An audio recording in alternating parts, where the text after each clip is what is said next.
Hey guys, we will be going over how to get an educational version of Autodesk Maya. It is valid for 1 year and you can renew it as long as you are in a secondary or post-secondary school. So that's middle, high school, and university. So first off, we need to go to autodesk.com.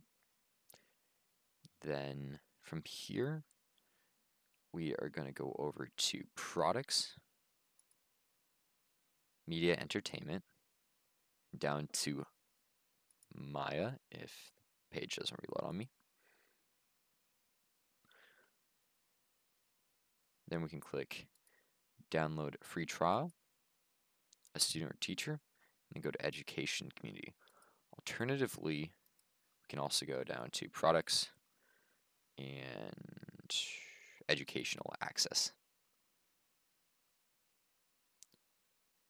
From here, so some of you guys might already be on the software page. If you guys are, then stay there for now. If you're not, if you're on this same page, go to get products.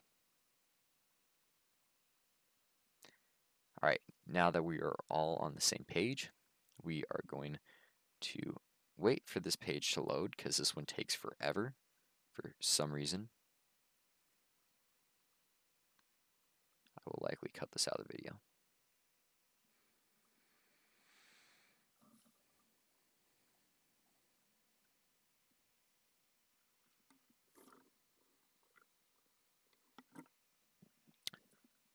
Alright, now the page is working.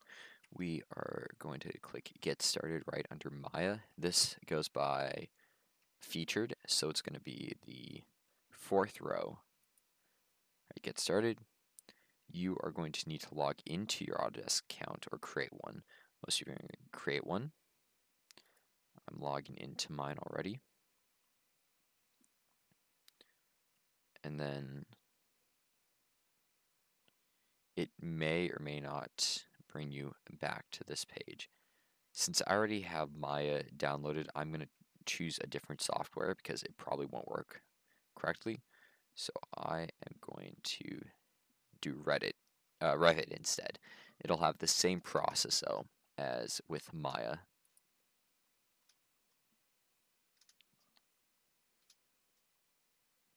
Alright. So for me, it's just going to ask me to install. For you, when you try to get the product, it's going to ask for you to verify that you're a student. To do that, you are either going to need a transcript, so something that looks along the lines of this. It should be an official state transcript, or a student ID. So just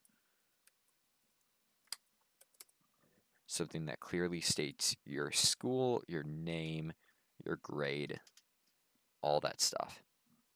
All right. So once you've done that, you'll download the file, choose version. Make sure when we're doing Maya, make sure you're downloading 2022. Once you get the installer downloaded, you can start the exe. It will give you an option as to what you want to download of the program. If you do not plan on using fluid simulations and particle effects, you do not need to download the Bifrost plugin. That is a very large plugin, probably the largest portion of Maya, and it slows down the program launching. But anyways, that is how you guys can get the software.